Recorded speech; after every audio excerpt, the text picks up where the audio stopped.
There is a quiet battle that millions of people fight every single day. No one else can see it. It leaves no visible scars, yet it drains more energy than physical labor, steals more joy than failure itself, and quietly reshapes the course of entire lives. It begins with a single thought. Did I say the wrong thing? Then another. What if they misunderstood me? A few minutes later, your mind has already built an entire story. One where every glance means rejection, every silence means disapproval, and every mistake becomes permanent. Hours pass. The conversation is over. The people involved have already moved on.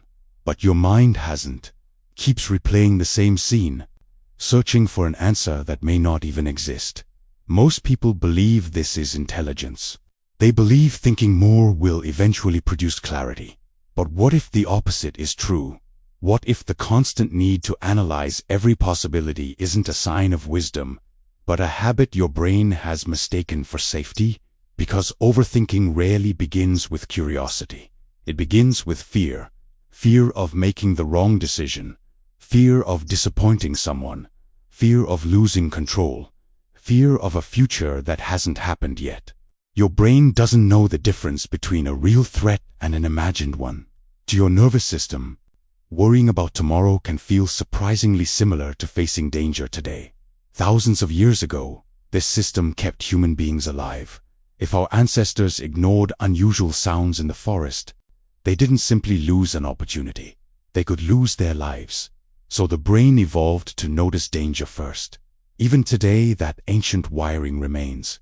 The only difference is that the predators have changed. Instead of wild animals, our minds chase unanswered emails, awkward conversations, financial worries, and endless what-if scenarios. The brain still believes it is protecting you, but in trying to protect you from every possible future, it quietly steals the present. Imagine carrying a glass of water.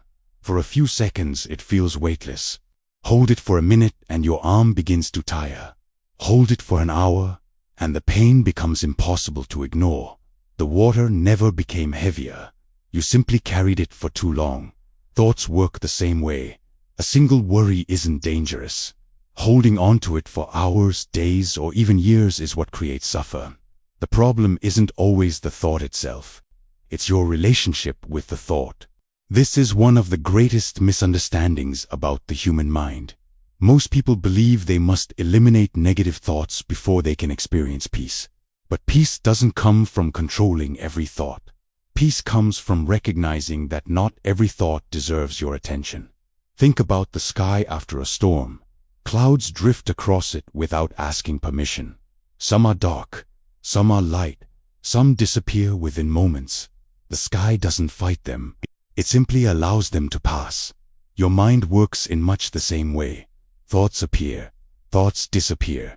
The trouble begins when you decide every passing cloud deserves an investigation. One small doubt becomes a courtroom trial. One mistake becomes proof that you're not good enough.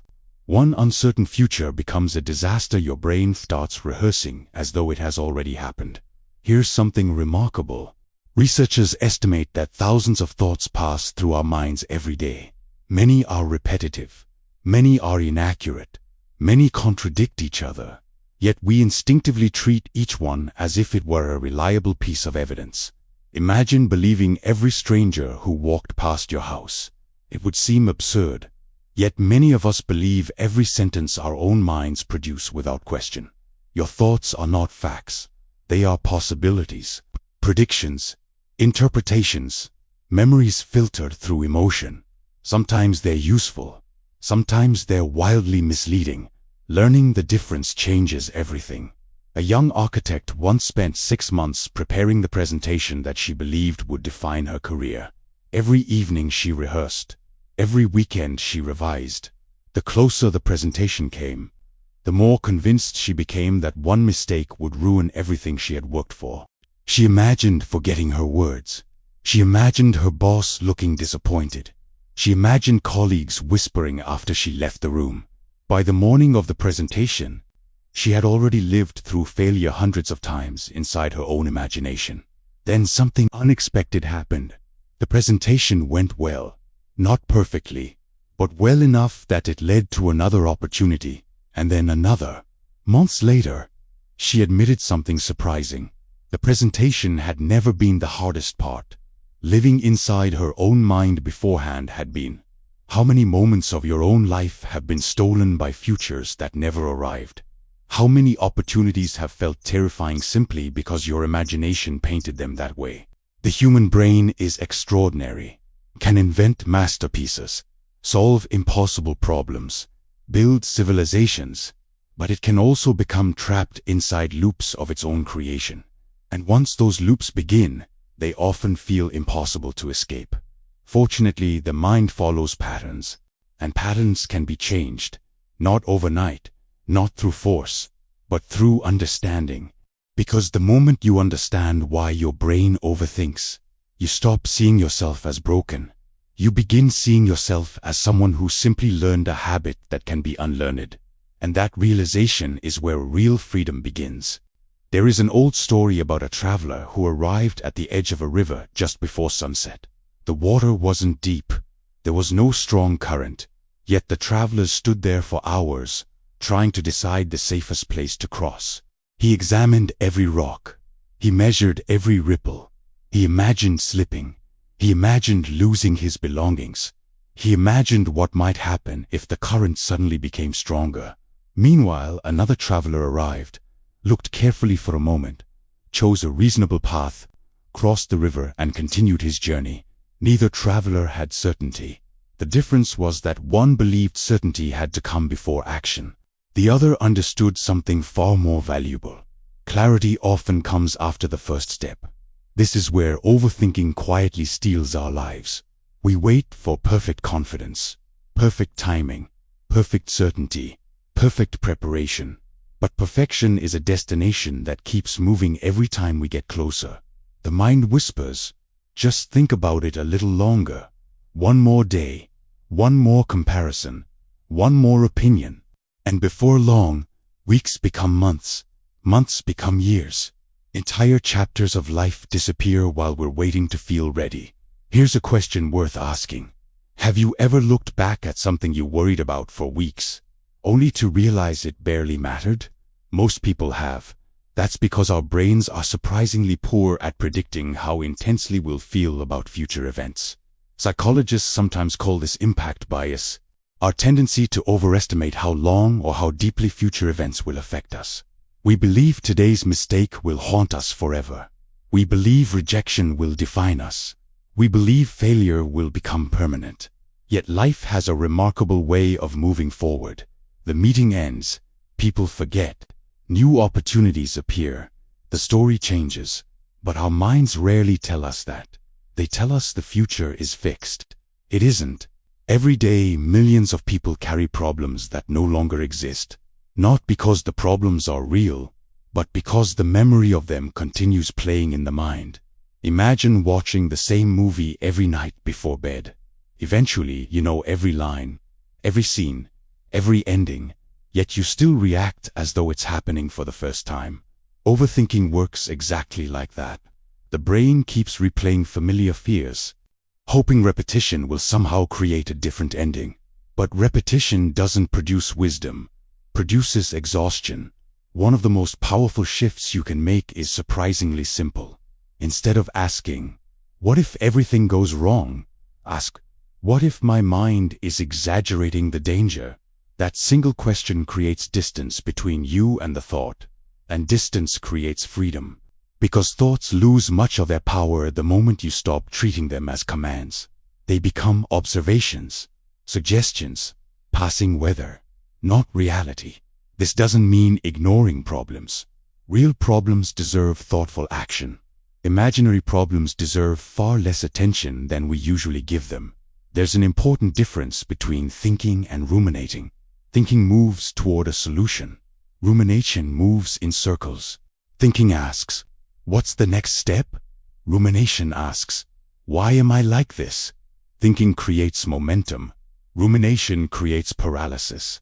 The next time you notice your mind repeating the same thought again and again, pause for a moment. Ask yourself one question. Am I solving something, or am I simply replaying it? That question alone can interrupt the loop. Another helpful practice is surprisingly ordinary. Return your attention to what is real. Not tomorrow, not yesterday, right now. Feel your feet touching the ground. Notice the air entering your lungs. Listen to the sounds around you. Look at the light in the room. Your mind may be living somewhere else, but your life is always happening here. Presence doesn't eliminate thought. It reminds you that thought isn't the whole of reality. There is another truth that overthinking often hides. You have survived every difficult day you've ever experienced. Every disappointment, every failure, every uncertainty, every unexpected change. You are still here. That doesn't mean life has been easy. It means your mind often underestimates your ability to adapt. Resilience isn't built by predicting every possible problem. It's built by learning that you can face problems you never predicted. Perhaps that's why some of the calmest people aren't the ones with the easiest lives.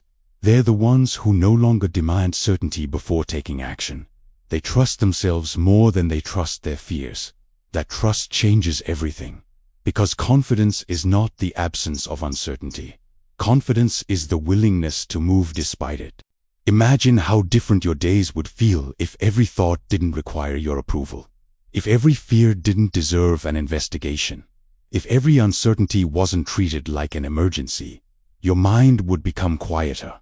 Not because life became simpler, but because you stopped giving every passing thought permission to become permanent resident. Remember this. Your thoughts are visitors. You are the house. Visitors come and go. The house remains. And perhaps that is the most important lesson of all. You are not the voice inside your head. You are the awareness listening to it. The voice may predict failure. You can choose action. The voice may predict rejection. You can choose courage. The voice may predict disaster. You can choose reality. Every day those choices become habits. Those habits become character. And character quietly shapes the direction of a life. So the next time your mind begins building stories about futures that haven't happened, pause, take one slow breath, look around, ask yourself, what is actually true in this moment? Most of the time you'll discover something remarkable. The storm exists only in your thoughts. The world around you is far quieter than the one inside your head. And in that quiet, you'll find something that overthinking has been stealing from you all along. Clarity. Not because every question has been answered, but because you finally stopped demanding that life come with guarantees. The mind will always generate thoughts. That is its nature. Your freedom begins the moment you realize you don't have to follow every one of them. Because a peaceful life isn't built by thinking more. It's built by knowing which thoughts deserve to stay, and having the wisdom to let the rest pass by. Thank you for listening, and remember, a calm mind isn't a gift you're born with. It's a skill you practice. One thought, one choice, one quiet moment at a time.